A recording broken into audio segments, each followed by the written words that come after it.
Burmese pythons have done unprecedented damage to the ecosystem in South Florida, and experts say these invasive snakes continue to move farther north. For decades, the Florida Everglades was known as one of the most vibrant, pulsing ecosystems on the planet. This wasn't just a swamp, it was a 1.5 million acre, slow-moving river of grass, a subtropical wilderness that served as the biological lungs of the American South.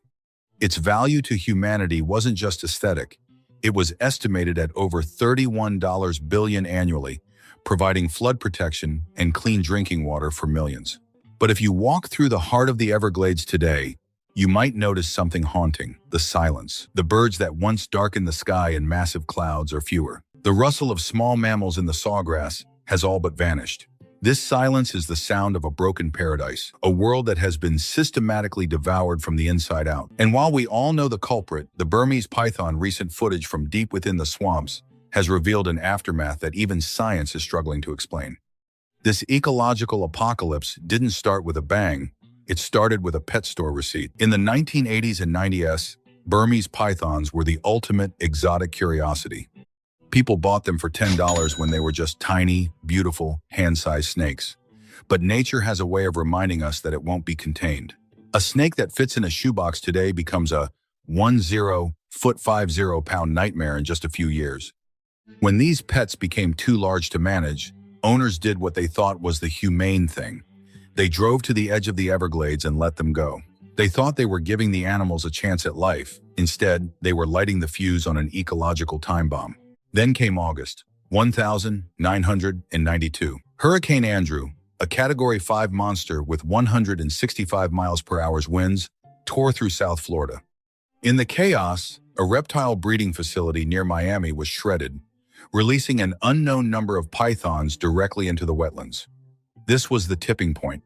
The Everglades, with its heat, humidity, and endless buffet of native animals that had never evolved to fear a giant constrictor, became a python paradise. The numbers coming out of the Everglades today are so catastrophic they almost sound fake. In the hardest hit areas, raccoon populations have dropped by 99.3%. Opossums are down 98.9%. Bobcat numbers have fallen by 87%. Think about that. 99% of a species gone, erased. Biologists who have worked in these swamps for 30 years talk about the eerie change in the landscape. They used to have to stop their cars every few miles for turtles, rabbits, or marsh hares. Now, they can drive for hours and see nothing. The small mammals that form the foundation of the food web have been vacuumed up. The Burmese python is a masterpiece of evolutionary engineering. They are masters of camouflage, can hold their breath for 30 minutes, and possess thermal sensing pits along their jaws. They can literally see the body heat of a raccoon in total darkness. And when they breed, they don't play around. A single female can lay up to 100 eggs. With no natural predators to stop them, their population has gone vertical, with estimates now ranging from 100,000 to over 300,000 snakes. As the silence grew louder, the state of Florida realized it was losing a war it hadn't even realized it was fighting. The response, initially, was a mix of public relations and desperation. The Python Challenge, a teaspoon for the ocean. Florida launched the Python Challenge, an annual event that turns snake hunting into a public spectacle. They offered cash prizes and glory, inviting anyone brave enough to wade into the mud. In 2024, hundreds of hunters showed up and managed to capture 195 pythons.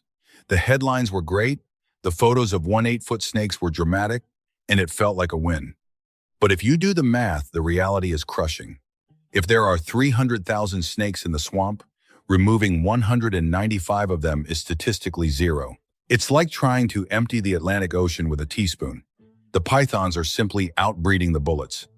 The state then turned to high-tech warfare. They launched drones with high-resolution thermal cameras, but the Everglades is a thermal nightmare. Everything, the ground, the water, the plants, is hot. To a drone, a cold-blooded python looks exactly like a warm rock. Engineers even designed robo-rabbits' mechanical decoys that emitted heat and twitch to lure the snakes into an ambush. But pythons are ambush predators. They are incredibly patient and highly attuned to the subtle, natural cues of real prey. The clunky, noisy robots were ignored. The only thing that worked with any consistency was the Judas snake program, fitting male pythons with GPS trackers so they would lead hunters to breeding females.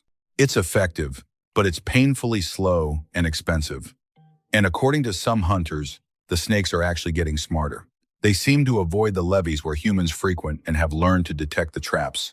While the humans were losing the war with technology, nature was preparing a microscopic counterattack that would change the rules of the jungle forever. Just as the state was reaching its breaking point, a new twist emerged, one that took the crisis from a battle of brawn to a battle of biology. This is the part of the aftermath that nobody saw coming, and it's much more gruesome than a 20-foot constrictor. Deep in the internal organs of captured pythons, scientists discovered a silent passenger, Reintroducing orientalis. Better known as the Asian snake lungworm, this parasite arrived with the pythons, hitching a ride in their respiratory tracts all the way from Southeast Asia. For the pythons, the lungworm is a minor nuisance. They evolved alongside it for millions of years and have developed a natural immunity. But for Florida's native snakes, it is a death sentence. The way this parasite spreads is like something out of a horror movie. An infected python leaves waste in the swamp. Cockroaches eat the waste, frogs eat the cockroaches, and eventually, a native Florida snake like a garter snake or a pygmy rattlesnake eats the frog. The larvae don't stay in the stomach. They tunnel through the stomach wall and migrate directly to the lungs. Once there, they feed on blood and tissue, growing and writhing until they literally clog the host's airways. Biologists have found native snakes emaciated and gasping for air, with worms actually crawling out of their mouths in their final moments. The real shock came when researchers realized how far the plague had spread. It's no longer just in the Everglades. The lungworm has jumped ship and is now spreading from native snake to native snake, independently of the pythons. It has been found as far north as Jacksonville, infecting at least 18 different native species. This creates a double disaster scenario. The pythons are eating the mammals from the top down, while the parasites are hollowly gutting the native reptile populations from the bottom up. The food web is being burned at both ends. However, science found one strange anomaly. The Florida cottonmouth seems to be resistant.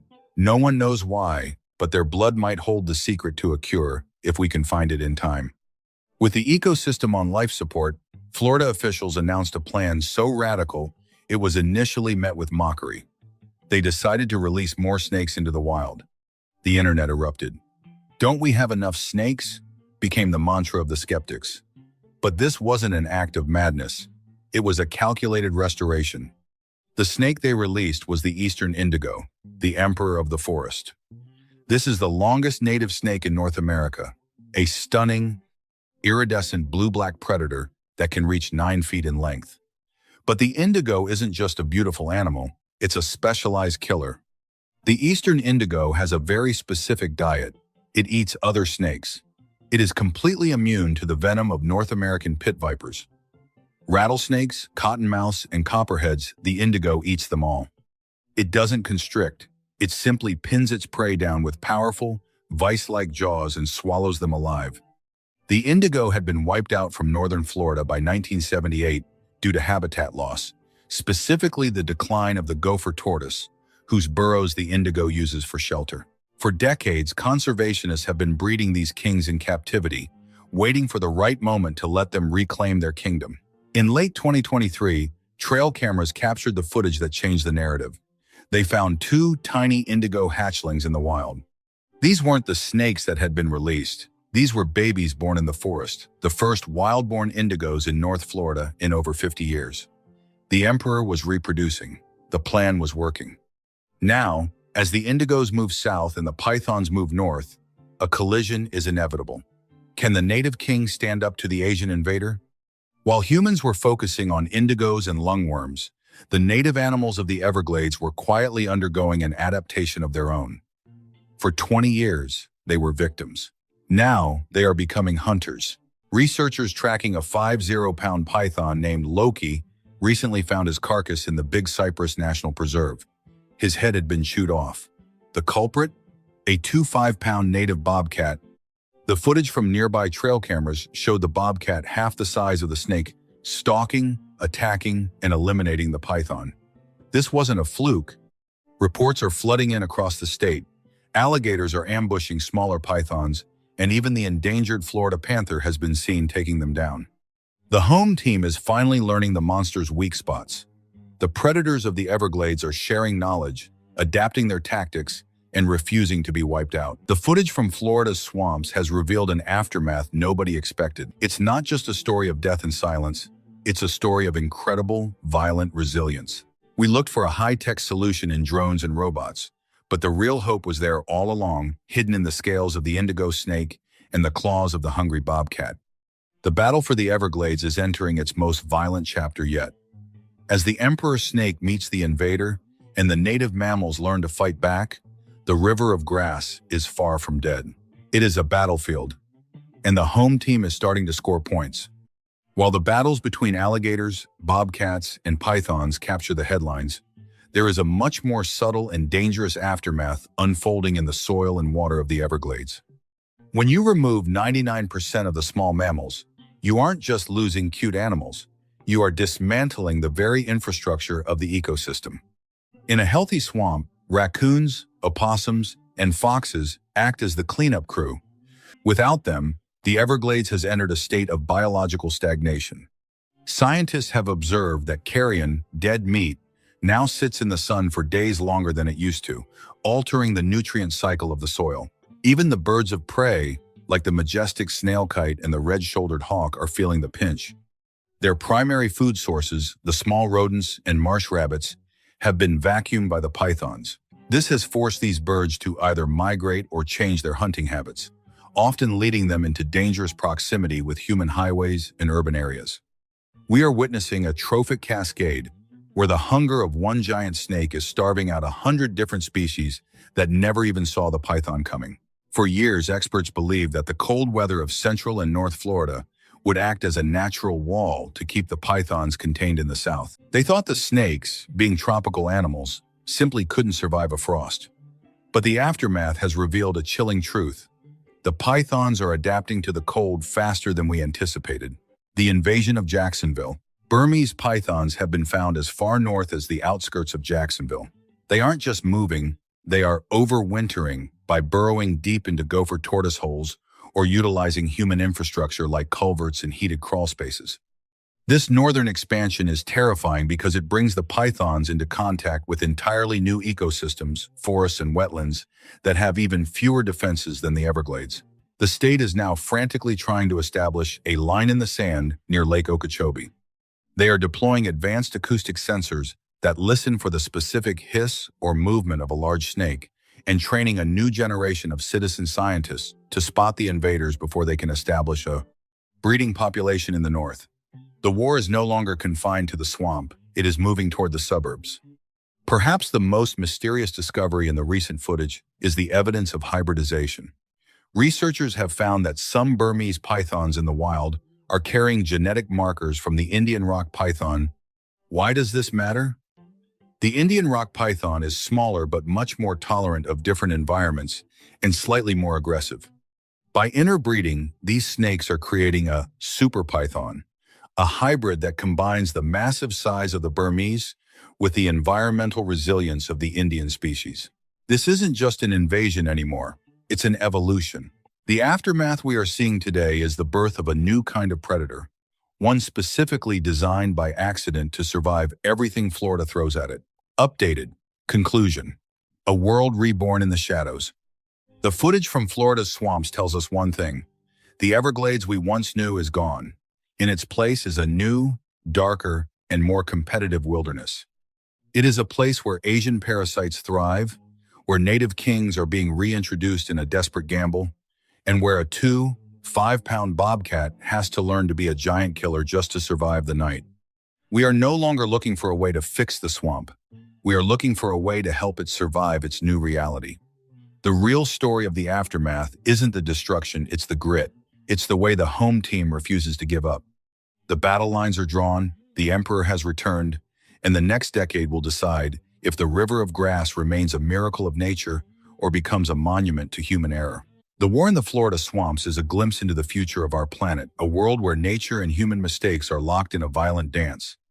What do you think? Can we truly engineer our way out of this with indigo snakes and AI, or is nature now on a path we can't control? Make sure to comment your thoughts below. I respond to as many as I can. If you want to see more deep dives into the hidden wars of the natural world, hit that like button and subscribe. The secrets of the swamp are deep, but we're just getting started. Thanks for watching Digital Discovery.